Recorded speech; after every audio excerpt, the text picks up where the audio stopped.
Jai Sri Radhe Govinda Dev Ki Jai. Hare Krishna, Krishna Krishna, Hare Hare, Hare Ram, Ram Ram, Hare Hare, Hare Krishna, Krishna Krishna, Hare Hare, Hare Ram, Ram Ram, Hare Hare, Hare Krishna, Krishna Krishna, Hare Hare, Hare Ram, Ram Ram, Hare Hare, Hare Krishna,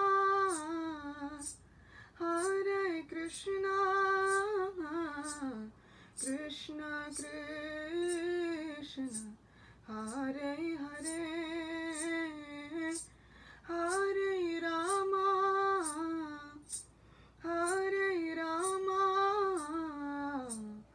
Rama Rama, Hare Hare, Hare Krishna,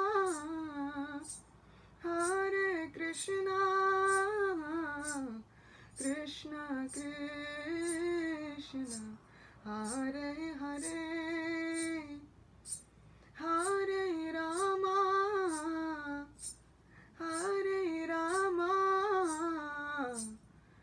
Rama Rama, Hare Hare, Hare Krishna, Krishna Krishna, Hare Hare, Hare Ram, Ram Rama, Hare Hare, Hare Krishna, Krishna Krishna, Hare Hare, Hare Ram, Ram Rama, Hare Hare. Shri Sri Radhe Govinda Dev Ki Jai. Kali Yuga Dharma Shri Harinam Sankirtan Ki Jai. Hare Krishna, welcome. We are back with another session of live readings, live Krishna Katha, live prayers. Just checking in to see how all of you are doing. Thank you for being here. Thanks to all of our regulars that are now becoming like almost too many to name. So thank you for being here. Today we are going to be speaking about the glories of Ekadashi. For some of you, Ekadashi is already underway, and for some of us, Ekadashi is coming. So I always like to speak about and hear the story of each Ekadashi that has graced us with her presence. So we'll sing Jai Radha Madhava, and then we will get right into our stories. Jai Radha Madhava Kunja Bihari Gopi Jannavalabha Girivaradhari Jai Radha Madhava Kunja Bihari Gopi Jannavalabha Girivaradhari Jashodanandana Brajajana Ranjana Jamuna Tiravana Chari Jai Radha Madhava Kunja Bihari Gopi Jannavalabha Girivaradhari Jai Radha Madhava Jai Radha Madhava Radhe Govinda Jaya Radhe Govinda. Shri Sri Radhe Govinda Dev Ki Jai. Shri Sri Radha Madhava Ki Jai. Shri Ekadashi Titi ki Jai. Srila Prabhupada ki Jai.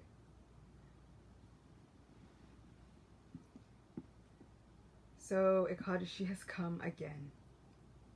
Sometimes it can feel as though Ekadashi comes around really fast. And there can be a tendency to feel like, oh no, Ekadashi is here again. There's so much austerity that we have to perform. But it's been a meditation of mine for a few years to try and be as joyful as possible when I feel that Ekadashi is coming. I try to remind myself to be grateful. Grateful for this opportunity to have a day where my sins are just totally eradicated. A day where I know I am under the complete shelter of my dearmost friend. A day that was created from his very own body, just for my benefit. And we've spoken about the origin stories of Ekadashi again and again, and that video is up on YouTube if you'd like to watch it. I'll make sure I put the link up at some point. But these are the days where we know for sure that our best friend cares about us. If we had any doubts before whether or not Krishna was saving us, if we had any doubts of whether or not he was acting in our lives, these days are the proof. Krishna doesn't have to eradicate our sins. Those sins are things that we have brought on ourselves. These are things that we have done, whether knowingly or unknowingly. And yet, out of his wonderful kindness, out of his genuine, causeless mercy, which means that we may not deserve it, but he gives it anyway. Out of his causeless mercy, he gifts to us these special days, festival days, fasting days, where we are able to recommit ourselves to loving him, rededicate ourselves to what is really our goal and our purpose. We want to be able to love Krishna, and so he puts these days in our path to offset the many obstacles that we are going to face in this material world, even as a reaction for our own misdeeds. He's saving us because he loves us, saving us because he wants us back with him, saving us because he knows that our real constitutional position, our real home, our real place is not here in this world full of miseries, health miseries, miseries of our own minds, miseries caused by other people, miseries caused by natural disturbances. Our real place is not here, filled with all of these disturbances. Our real place is with Krishna. Our real constitutional position is of servants of the most gorgeous, divine, supreme person. We all have a propensity to give love and to be loved. And that propensity of our soul finds its most deepest, most cherished happiness, finds its ultimate purpose in being a servant for Krishna, in being a servant to Sri Sri Radhe Govinda, Sri Sri Radha Madhava, Sri Sri Radha Sham Sundar, Sri Sri Radha Kunja Bihari. Whichever are the lords of your heart. My sister put up a quote that expressed that the Lord takes the form of the Archa Vigraha, the form of the deity, just to reciprocate with the affectionate dealings and the affectionate love of the devotee. So let us choose the Lord of our heart. Let us be claimed by the Lord of our heart. And then let our souls find its ultimate satisfaction in reveling, in finding joy, in being servants of Sri Sri Radha Krishna, in whichever name we choose to call upon them. So Ekadashi is always a happy day for me. It is a festival. Even Pandava Nirjala Ekadashi, it's even more festival-like. Those days remind me Krishna's working in my favor. Krishna's on my side. Every 2 weeks we get that reminder. Krishna is on your side today. Krishna is working for you today. We just have to look around and find the miracles. Ekadashi is one such miracle. So what will be our story today? This Ekadashi is called Indira Ekadashi. And we have been finding these gorgeous Ekadashi stories in this book. This is the Garga Samhita. And His Holiness Dhanavir Goswami has been publishing these books. And he has a Rupanuga Vedic college where you can actually purchase them. And this book is all about Ekadashi, the Lord's Day. So it has so many of the stories in it that we've been reading. So I will read about the one for today.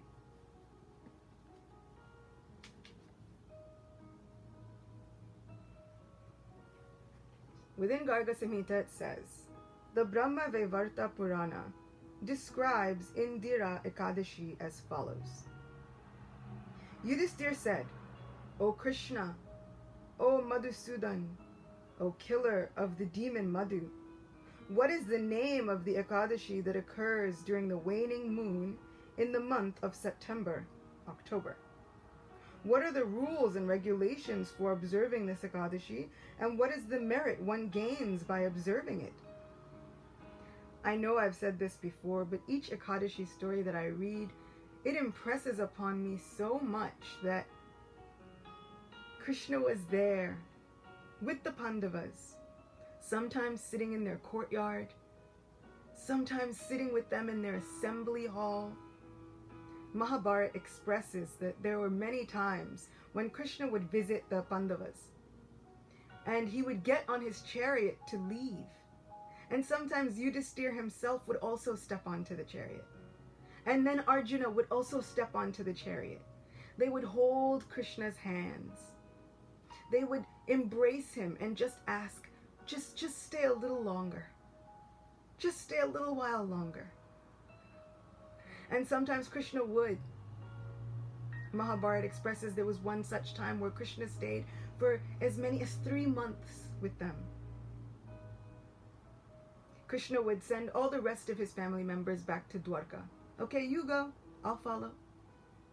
And sometimes he would not follow for up to 3 months. Just imagine that great fortune of being able to hold Krishna's hand when he comes to visit us and saying, just stay a little longer. Just stay a little while longer with me. We can feel this way each time we choose to chant japa. We can hold on to our japa beads and hold Krishna by the hand. We can chant with love and affection and with feeling. And we can ask Krishna, stay a little longer with me. And then it is up to us. We can chant extra japa. Ekadashi is such a wonderful day to chant extra japa.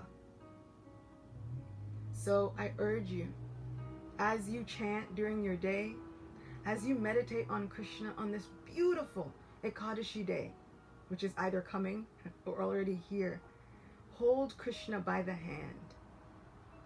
Tell him your problems, ask him your questions, and then say, just stay a little longer with me. And go that extra mile, just 1 extra round than you would usually chant, or maybe 2. It depends, but what a beautiful day to ask Krishna to stay a little longer. And we know that Krishna is a great reciprocator. So if we are yearning for him to stay longer with us, it means that he is also yearning for us to stay with him a little longer. So I encourage you all, hold Krishna by the hand and know that he is right there with you. So Yudhishthira Maharaj was able to ask his question about the idea behind Indira Ekadashi. Lord Krishna replied, "The name of this sacred Ekadashi is Indira Ekadashi. By observing this Ekadashi, one can deliver his degraded forefathers, and all of his own sinful reactions are eradicated. O king, there was a great king named Indrasena who lived in Satya Yuga. He was very expert in subduing his enemies and ruled his kingdom, Mahishmati Puri, with great prosperity." Now I know that the kingdom of Mahishmati has become famous for certain movies, but really Mahishmati was a great kingdom in the time of Satya Yuga. Its king was Indrasena. Surrounded by his children and grandchildren, he lived happily. He was always attached to the devotional service of Lord Vishnu.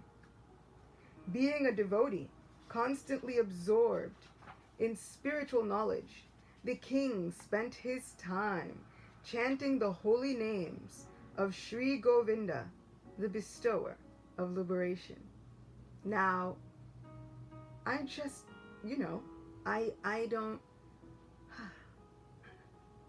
I don't write these things. This comes from, passed down from the very mouth of Sri Krishna to Yudhishthira. So the king spent his time chanting the holy names of Sri Govinda. They just so happen to be my most favorite way to call out to Sri Krishna. So I feel as though when we make that effort to go and please the Lord, regardless of how we feel inside, sometimes we're not having the best day and we think, can I really go on with my service? Can I really do this? And then I feel like Krishna peeks his head out, kind of says, yes, you can. I'll be right there with you. Do it for me. Engage yourself for me. So I feel like this was a little bit of a positive reinforcement. Govinda coming and finding me. So the king spent his time chanting the holy names of Sri Govinda, the bestower of liberation. One day, as the king was happily sitting on his royal throne, Sri Narada Muni suddenly appeared before him from the sky.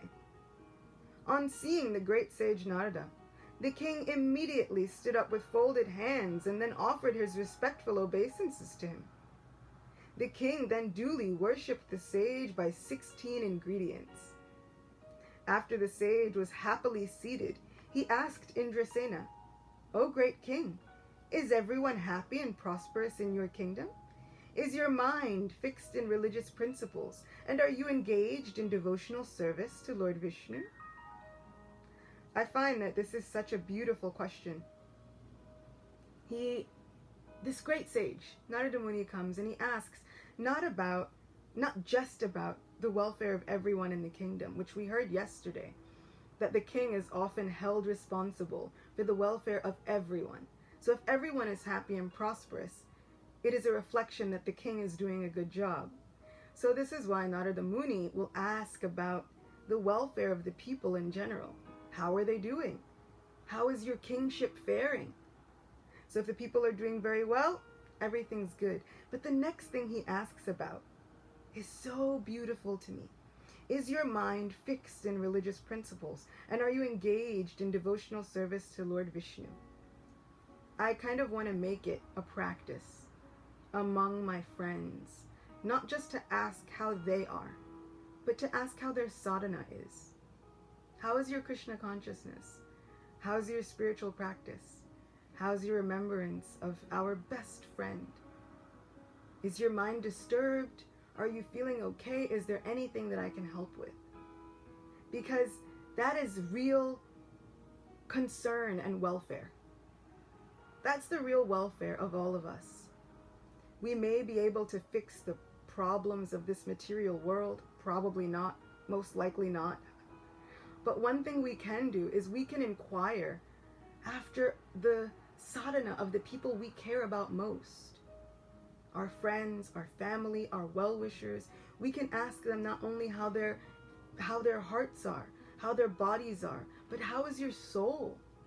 How are you feeling, really? If we want to know, if we have a genuine concern, more than just hearing, I'm okay, now let's move on to the next topic of conversation. Because what better topic could there be than hearing about our friends' sadhana, about our friends' realizations? We could hear about the best thing they read this week. We could be hearing about the best thing they love about Krishna. Those are awesome topics of conversation. Better than the weather, better than politics, better than problems. Because those problems will never stop coming. But we can check up on each other lovingly, with care and compassion, ready to even learn something new. So Narada Muni asks this king, how's your sadhana also? The king replied, O best of the sages, everything is well and auspicious by your mercy. Today, my life has become successful by your darshan, and my performance of sacrifices has borne fruit. O sage among the demigods, please tell me the cause of your visit. After hearing these humble words of the king, Narada Muni said, O lion-like king, now hear about a wonderful incident that had happened to me.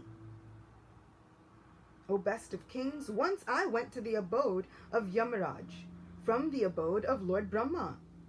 Yamaraj greeted me respectfully and worshipped me properly.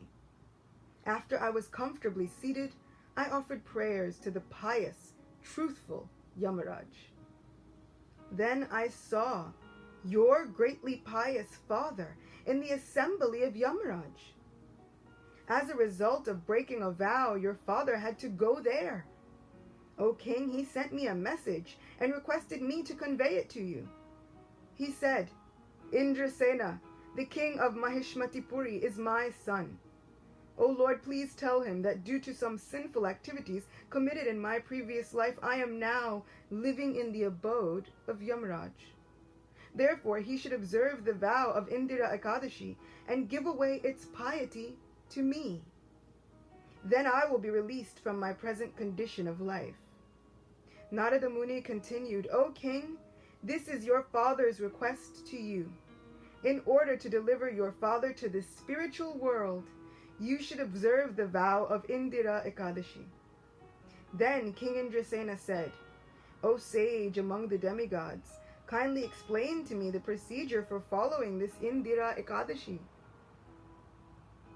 Narada Muni replied, on the day before Ekadashi, one should take bath early in the morning and faithfully offer oblations to the forefathers for their satisfaction. On that day, one should eat only once and sleep on the floor at night. On the day of Ekadashi, one should rise early in the morning, brush his teeth, wash his hands and mouth, and take bath. Thereafter, he should take a vow to not indulge in any kind of material enjoyment, and thus observe a total fast. He should also pray to the Lord, saying, O lotus-eyed one, I take shelter of you. Now, maybe observing a total fast and all of those other things, maybe those are not all things we can do. Because remember, this is Satya Yuga he's speaking about. Srila Prabhupada brought such a beautiful process for Kali Yuga. For Kali Yuga, he said, you just fast from grains and beans. Eat if you need to, no problem. Even if you eat more than once a day, no problem. Just fast from grains and beans. Refrain from those things. use this day for chanting the name of Sri Govinda. But this part of the vow we can take. He should also pray to the Lord, saying, O lotus-eyed one, I take shelter of you. Such a simple prayer, but we can do that. We can add that in. That's not too difficult. Thereafter, at noon, in front of Shalagram Shila, he should offer oblations to his forefathers according to the proper rules and regulations. Then he should worship the Brahmanas by feeding them sumptuously and then giving them dakshina. At the end, one should give the remnants of the oblations to the cows. During the day, one should worship Lord Rishikesh by offering sandalwood paste, flowers, incense, lamp, and foodstuffs with devotion. One should remain awake that night chanting, hearing, and remembering the names, forms, qualities, and pastimes of the Supreme Lord. The next morning, one should worship Lord Hari and feed the Brahmanas. Thereafter, one should break his fast by eating along with his brothers, children, grandchildren, and relatives while maintaining silence. O king, if you follow this Ekadashi, as I have just described, then your father will certainly attain the abode of Lord Vishnu. After speaking in this way, Narada Muni disappeared. According to the instructions of Narada Muni, King Indrasena strictly observed this Ekadashi, accompanied by his children, servants, and others. As a result of observing this Ekadashi, flowers showered from the sky, and the father of King Indrasena immediately rode on the back of Garuda to the abode of Lord Vishnu. Then the saintly King Indrasena ruled his kingdom without any impediment, and at the end of his life, he entrusted the kingdom to his son and personally returned to the spiritual world. Such are the glories of Indira Ekadashi.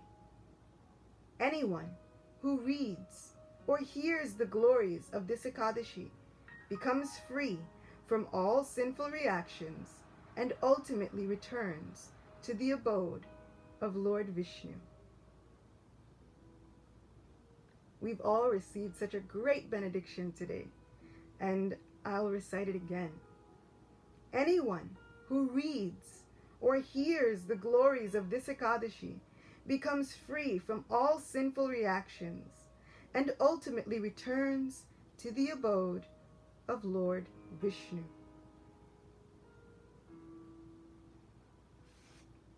We are so very fortunate. So, if there are any of you, even if you are worried about the fate of a family member who has passed away, or even if you are not worried about the fate of a family member who has passed away, but you feel you want to do something in remembrance of them, you can fast on this Ekadashi. You can follow the instructions that Srila Prabhupada has given to just fast from grains and beans and try to absorb yourself a little more in the chanting of the holy names. And by doing those two things, and adding in the third, given even by Narada Muni, giving the third instruction of saying, O lotus-eyed Lord, I take shelter of you. We can add in those things. And if you've been wondering about a family member who's passed on, thinking about them, wondering what activity you could do for them, you can then donate. You can say at the end of this Ekadashi fast, O my Lord, if I have pleased you, if anything that I have done has pleased you by my fasting on Ekadashi and by my remembrance of you, then I please ask that you give all of that merit and all of the blessings, and you can name that family member. So we see so many times that Ekadashi the merits and the benedictions of Ekadashi can be given to others. Those we love, those we care about, those we have been thinking about, those we wish to pray for. But what I really, really love is that It does not mean that you are left out. Sometimes we might think, what happens to us? If I give all my merit away, what will happen to me? But as we saw with Maharaj Indrasena, not only did he give that merit to his father, who immediately went to the abode of the Lord on the very back of Garuda, not only was his father taken out of that condition, but Indrasena ruled his kingdom perfectly, without any impediment. So his life on earth, his mortal life, was made perfect. And at the end of his life, he went back to the spiritual world. So please know, even if you choose to give the merit of this Ekadashi, you will not be left out. Krishna will remember to bless you too. So don't think that if you give the merit away, you get nothing. Krishna's mercy is so unlimited and so infallible that he's able to bless everyone simultaneously. His heart is so big that it has room for everyone. One of my friends is saying that, I'll admit, sometimes I think, what can I do to go back to Krishna, but with my family too? These are the days. These are the days. And if there's more than one family member, make a list. Sit and make a list of the people that you would like to help out, pray for, with these special Ekadashi fasts. My sister says that Krishna loves those who pray for others. Krishna loves those who pray for others. And so he winds up giving some of those same benedictions to us. Let us be so fortunate to pray for others. Let us claim our spot in Krishna's heart. In the 9th canto of Srimad Bhagavatam, when Krishna is explaining to Durvasa Muni how much he loves his devotees, he says, my mercy follows the mercy of my devotees. So if my devotees are merciful to someone, then I must run and give my mercy. So those we know can become fortunate because Krishna is our friend. And when we are praying for others, then Krishna will run there and spread his mercy. So we can benefit our family members that are here and our family members that have passed on.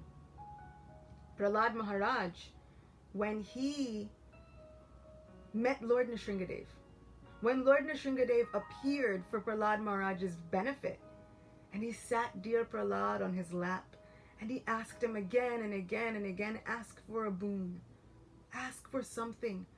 I want to give you something.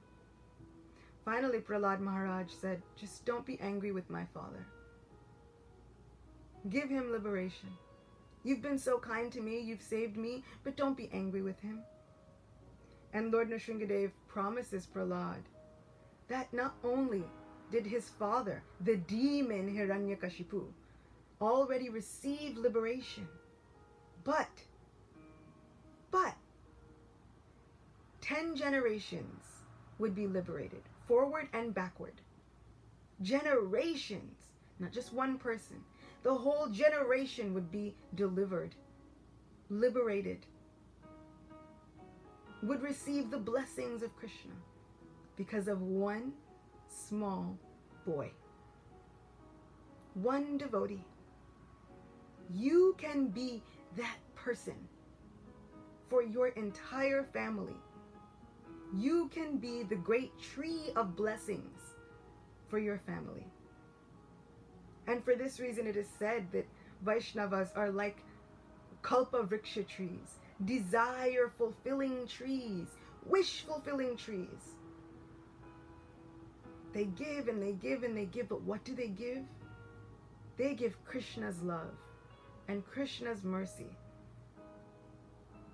You can be that kalpa vriksha tree for your entire family. More family members than you can count. More family members than you even know of. So if you've been wondering, this is what you do. You speak to your friend. He is your friend and he believes firmly in communication. Communicate with him.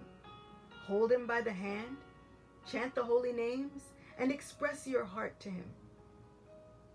I promise you, he will answer. Because he says he does. He himself promises he will answer. As you surrender unto me, I must bless you. Accordingly, I must bless you. And speaking of revealing our hearts to Krishna, that brings me to the second thing that I wanted to read about today. And I was hoping we would have time, and so luckily we do. I wanted to read about how Krishna responds when we reveal our hearts to him. Sometimes even when we don't reveal our hearts to him. But sometimes he knows what is in the innermost corners of our hearts. And he responds anyway. This is a very well-known story, so I won't tell the title. But the very minute we start it, you'll know.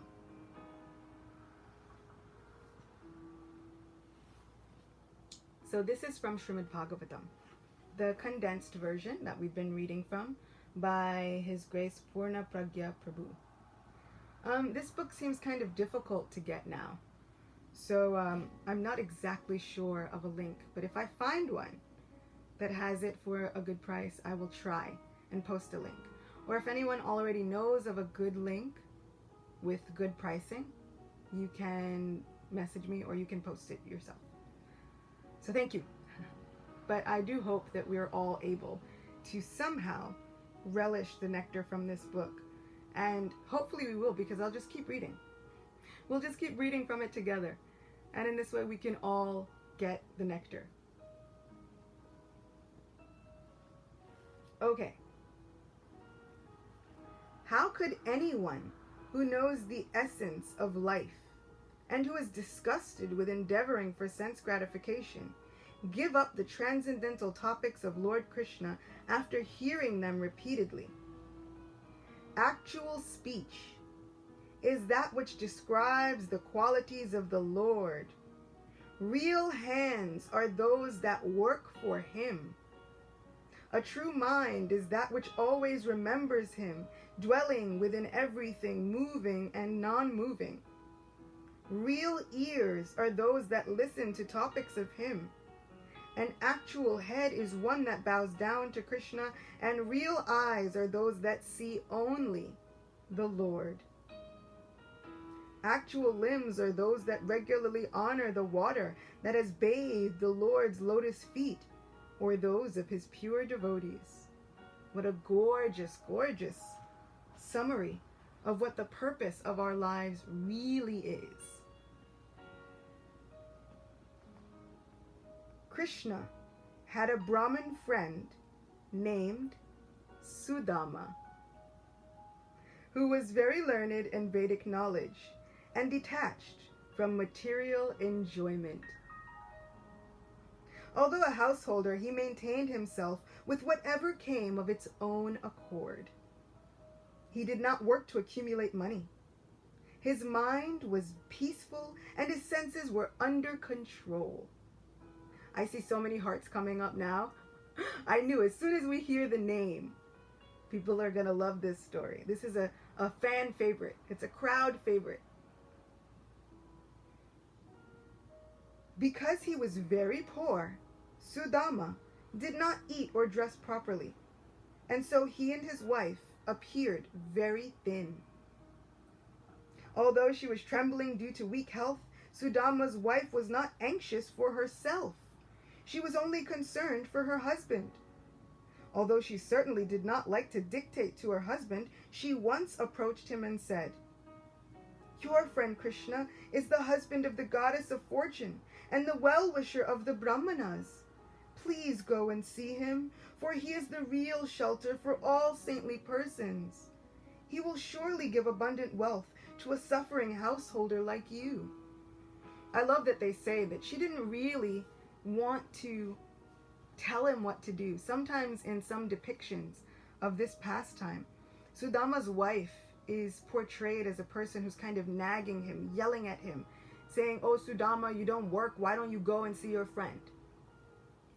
But Srimad Bhagavatam says it's a little different. With kindness and compassion, not even for herself, but because she didn't want to see even her husband suffering. She sees, this is the person I have chosen to lead my family. This is the person I have chosen to take the reins of my spiritual life.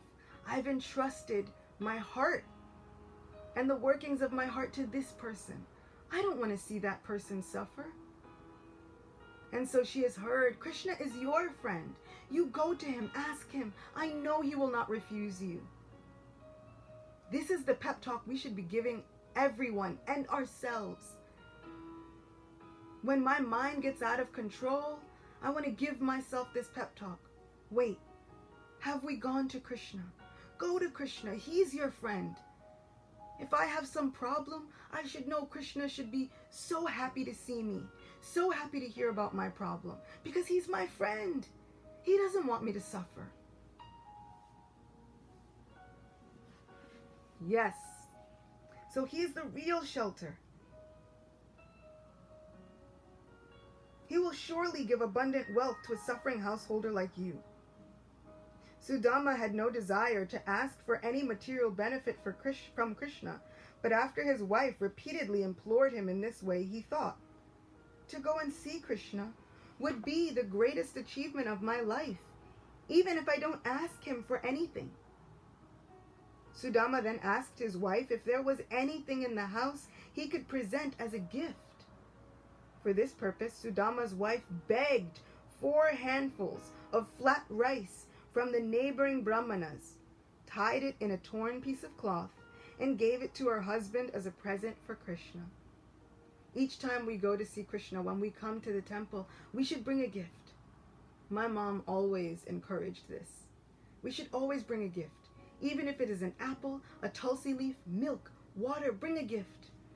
Go see your friend, but know that we are going to see him with a gift of love, even if it's not that much.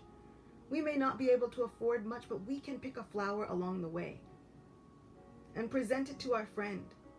Oh, my friend, I am here to see you. I love you. Thank you for being in my life. Here is a gift, a token of my affection. Taking the flat rice, Sudama set out for Dwarka. And while going, he remained absorbed in thinking about how he would see Krishna. So in all of the versions that I've heard, one person is asking, was it rice or chana? In all the versions I've heard, it was flat rice. Sometimes they're called chipped rice, like poha, like real flat rice. So I actually have not heard chana anywhere. I've always just heard in so many different stories it was flat rice. And because it's flat rice, it's something that doesn't necessarily need to be cooked. So that factors in later. Chana, however, you should cook it. You have to soak it and then do everything else. But flat rice, we'll see how it goes. He was absorbed in thinking about how he would see Krishna. Although the palaces of the Yadus were very difficult to approach, Sudama was joined by some local Brahmanas and thus passed through 3 military encampments and then 3 large gates. After walking through the neighborhood of the Vrishnis, Sudama finally entered a gorgeously decorated palace that belonged to one of Lord Krishna's queens. As soon as he entered the palace, Sudama felt as if he were constantly diving and surfacing in the ocean of transcendental pleasure, having attained the bliss of liberation. Inside, Sudama saw Lord Krishna seated on Rukmini's bed. Krishna recognized his friend from a distance and so quickly went and embraced him. I think of all of these different ways that Krishna receives his people, and I think, just wonder how excited he will be. Just imagine how excited he will be to see all of us. My friend, from such a long time, my friend. He rises and immediately goes and embraces him. He doesn't care that Sudama is dirty, ripped, torn clothes. He doesn't care. The Lord felt great pleasure by touching the body of his friend, and because of this, he shed tears of joy. I am going to read that sentence again, because we should know, what does the Lord feel when we come to see him? It is this. The Lord felt great pleasure by touching the body of his friend, and because of this, this is the Lord himself shed tears of joy. He is waiting for all of us with arms flung open wide. After seating Sudama upon Rukmini's bed, Krishna washed his feet and sprinkled the water on his head. Just imagine the reception of Krishna's friends. And then Krishna calls all of us his friends. There is no one who's able to enter the chamber of Krishna's foremost queen, but Krishna's friend is here, and not only is he in the chamber, sitting on the bed. Like, that's so intimate. Even people that you invite to your house, I don't know if you invite them into your bedroom and then to come sit on my bed. Like, that's my personal space, you know? Not just anyone gets to sit there. But this is how Krishna treats his friends. This is how my divine supreme person, this is how God treats his friends. The Lord then personally brought all kinds of drinks and fruit to offer his friend. And he smeared sandalwood paste over his body along with aguru and saffron. So not only did he then wash his feet, the Lord of the universe washing the feet of his friend, sprinkling the water on his head. That is the ultimate sign of respect. Then he brings so many things with which to worship his friend. Krishna then offered Sudama arti, after which he welcomed him with sweet words. And I just want to give a shout out. Thank you so much for viewing, Alexandra. Thank you for being here. Thank you for tuning in. So glad that you have listened and have been coming to these kathas and these stories. Thank you so much for coming. So my brother's asking, if you got to sit on the Lord's bed, would you ever want to get up? Yeah, the answer is probably not. I'll just stay here forever. I'll just live here. All the while, Rukmini, the goddess of fortune herself, fanned Sudama with her chamara, even though his clothing was torn and dirty, and he was so thin that his bones were distinctly visible. The other palace women were astonished by this reception, thinking the Brahmin to be lowly and contemptible. But at the same time, they could understand that he must not be ordinary. After all, Krishna had embraced Sudama, even though he ordinarily only embraced Rukmini or Balaram. Taking each other's hands, Krishna and Sudama began to pleasantly remember how they had lived together in the Gurukula of their spiritual master. Lord Krishna said, "After offering remuneration to our Guru and returning home, did you marry a compatible wife or not? I am very aware that even though you are involved in household life, your mind is unaffected by material desires, nor do you take pleasure in acquiring wealth. Do you remember how we lived together in our spiritual master's school? I, the soul of all beings, am not as satisfied by ritual worship, Brahminical initiation, penance, or self-discipline as I am by faithful worship rendered to one's spiritual master." What a lesson. Do you remember how our Guru's wife once sent us to fetch some firewood, and after we entered the forest, an unseasonable storm arose? In the dust storm we lost our way, and there was lightning and thunder. By sunset it began to pour down rain, which appeared to be more like a kind of devastation, and so we became very distressed. Thus we spent the whole night holding each other's hands, wandering aimlessly in the darkness. Then in the morning, when our Guru understood that we were missing, he called for his disciples and along with them entered the jungle to look for us.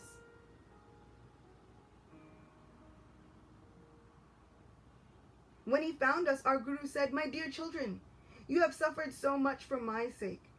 The body is most dear to all creatures, but you are so dedicated to me that you completely disregarded your own comfort.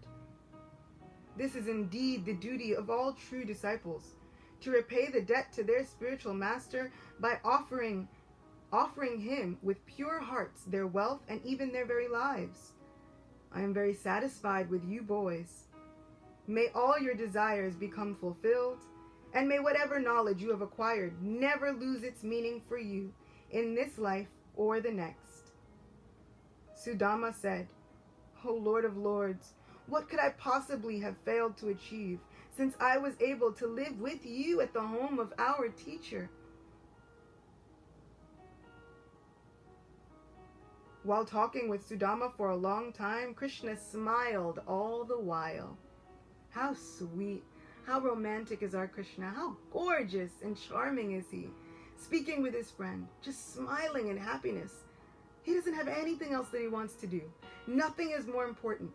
He just wants to be with his friend. We can think of this during our japa. When we feel like our mind is racing here, there, everywhere, we can think of this with Sudama. Now is my time to talk with my friend. And Krishna, he does not even want to be anywhere else. He does not even need to do anything else. He just wants to be here in this moment with me, smiling, just reminiscing, talking with me. We all have this opportunity during our japa, during our mantra meditation. Then, just to further enjoy the company of an old friend, Krishna inquired, "What gift have you brought for me? Has your wife given some nice food for me? Although I am not in need of anything, I highly regard even the smallest gift from my devotees. On the other hand, even the greatest of gifts offered by non-devotees do not please me." Krishna was looking at Sudama with great love, knowing that he was hesitant to present his paltry gift. Sudama simply put his head down in shame, being too embarrassed to offer his palmfuls of flat rice to the husband of the goddess of fortune. Lord Krishna thought, "In the past, my friend never worshipped me with a desire for material opulence. I know that he has come here just to satisfy his chaste and devoted wife. I shall therefore give Sudama more riches than could be imagined by Indira, the king of heaven." This is our friend. Remember this. This is our friend. You are never a loser. If you give anything to Krishna, you've never lost anything. You gain more than anyone could ever imagine. Thinking like this, Krishna suddenly snatched the bundle of flat rice hanging from Sudama's shoulder and exclaimed, "My dear friend, what is this?" "Oh, you have brought me some nice flat rice. I think that this gift will not only satisfy me, but the entire creation as well." After saying this, Krishna ate one bite of the rice. Then as he attempted to take a second bite, Rukmini stopped him by catching his hand and saying, "This is more than enough, O soul of the universe, to ensure that the person who has offered it will have all prosperity in this world and the next. Just one mouthful." But what was it? Was he eating the flat rice? No. He was enjoying a mouthful of Sudama's love and affection. Sudama spent the night at Krishna's palace, and he felt as if he were living in Vaikuntha. The next morning, after being honored by Lord Krishna, Sudama started for home. and while walking on the road he felt delighted. Although he had apparently received nothing substantial, Sudama thought to himself, Lord Krishna is known to be very devoted to the Brahmanas, and now I have personally witnessed this. He who carries the goddess of fortune on his chest has embraced this poor beggar. Who am I? A poor friend of a Brahmin. And who is Krishna, the supreme personality of Godhead, full of 6 opulences? Nevertheless, he has embraced me with his 2 arms. He treated me just like a brother, having me sit on the bed of his beloved consort. Although he is the Lord of all the demigods and the object of worship for all Brahmanas, he worshipped me as if I were a demigod, by massaging my feet and rendering all kinds of other humble service. Krishna must have thought, if this poor wretch suddenly becomes rich, he will certainly become intoxicated with pride and thus forget me. Out of compassion, the Lord did not grant me any wealth.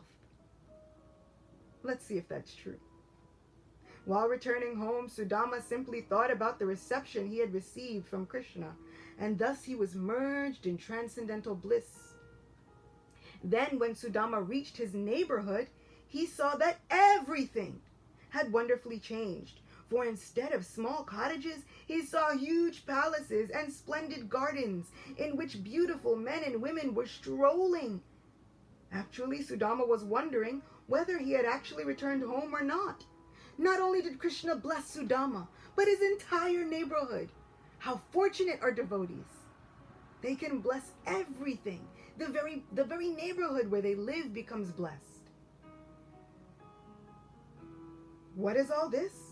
How has all this come about? While Sudama was thinking in this way, a group of men and women resembling residents of heaven came to greet him. When she heard of his arrival, Sudama's wife joyfully came out of her house to meet him. She was so beautiful that it appeared as if the goddess of fortune herself had come to greet him. With tears of happiness in her eyes and her voice choked up, she closed her eyes in ecstasy. While bowing down before her husband, she mentally embraced him within her heart. Srila Vishwanath Chakravarti Thakur comments, as Sudama was wondering what celestial women had come to greet him, the maidservants informed him that she was indeed his wife. At that very moment, Sudama's body became also transformed, so that he was young, handsome, and beautifully attired. This is Krishna magic. Sudama was amazed to see how his wife had become so beautiful and affectionate, and how numerous maidservants surrounded her. Without saying anything, he took his wife and entered his house, which appeared like the palace of Indira. Inside his personal apartment, which was made of transparent marble, Sudama saw that the beds were extremely soft and as white as the foam of milk. The bedsteads were made of ivory and decorated with gold. He saw golden thrones, walls made of crystal inlaid with jewels, and columns decorated with jewels. At first, Sudama could not understand the cause of this miraculous change, but after considering the matter, he thought, I have always been very poor. I think that the only way by which I could suddenly become rich is that Lord Krishna has glanced upon me. Being the omniscient Paramatma, he knew that I had come to Dwarka with the intention of begging from him. Even though he never said anything to me about this, he has bestowed such opulence upon me, just as a merciful rain cloud nourishes the land. The Lord considers his greatest benedictions to be insignificant, while at the same time he magnifies even a small service rendered to him by a well-wishing devotee. Thus it was with great pleasure that he accepted the small amount of flat rice I brought him. The Lord is the reservoir of all transcendental qualities. Life after life may I serve him with love, and may I cultivate firm attachment for him in the association of his pure devotees. To those devotees who are not yet situated firmly on the platform of unalloyed devotional service, the Lord will not grant kingly power or other such material assets, knowing well how the intoxication of pride can cause a great fall down. Thus the opulence I have obtained must be used only in the Lord's service, and not for my personal aggrandizement. Thus Sudama continued to live peacefully with his wife, accepting his newly found opulence in a spirit of renunciation, enjoying everything as the prasadam of the Lord. In this way, his position never deteriorated, but instead his love for Krishna increased day by day, thus experiencing how the unconquerable Supreme Lord is nonetheless conquered by his devotees. Sudama could feel how the force of his constant meditation was cutting the remaining knots of material attachment within his heart on the Lord.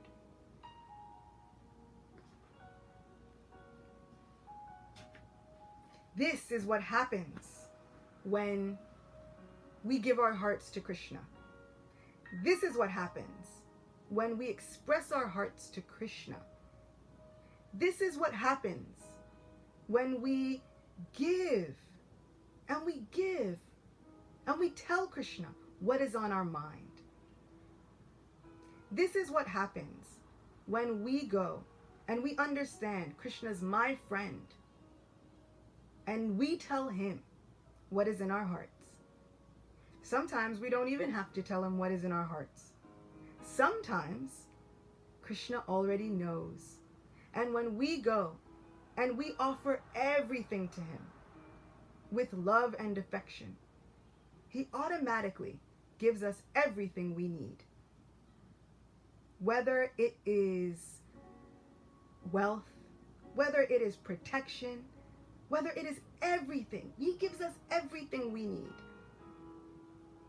So we just have to know that these are the days that we hope for. These are the days that we wish for. This Ekadashi day is a great gift. This Ekadashi day is a wonderful blessing. We can go, we can fast, and with our hearts full of love and affection, we can say, "O lotus-eyed Lord, I take shelter of you." And that is all that is required. That's all that's required. All that is needed is that we go to the Lord with love in our hearts and we say, "I take shelter of you." And he promises that if you surrender to me just like this, I will give you all protection. I will reciprocate in exactly that same way. So, with this story, and with the story of Ekadashi in our hearts, let us use this day to chant the glories of Lord Govinda, no matter who says what. Because I'm receiving some extremely super rude comments on Instagram. I see them. I don't care. That's unfortunately someone else's misfortune. It's not gonna stop me. I'm too in love with my Govinda. I'm too in love with Govinda to let a comment stop my devotional service.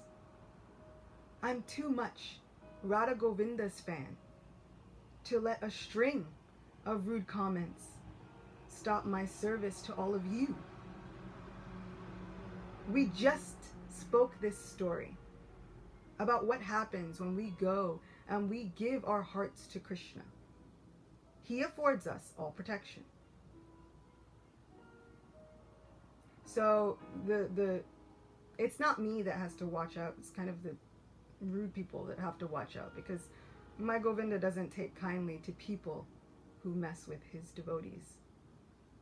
So just know that we're all protected. just know that we're all here together. We are all happily engaging and hearing and speaking about the glories of Govinda, which is the real purpose of our ears, the real purpose of our voices, the real purpose of our very lives. And that's what it said at the beginning of the story with Sudama. Srimad Bhagavatam says that real hands are those that work for Krishna. Real ears are those that engage in listening to the topics on Govinda. So, with that being said, we've done our job. We've done our service. We'll be back here again. I'm not sure if I will be here tomorrow evening, as we normally have Kirtan on Sunday evenings. And as it's Ekadashi, I'm sure we'll be having Kirtan tomorrow. So we'll see if we'll be back with another reading. But tomorrow morning, America time, 7:15 a.m., there is a lecture that I'm giving on Srila Bhaktivinoda Thakur for the Bhakti Center. So I'll put up the information for that in my stories and on Facebook.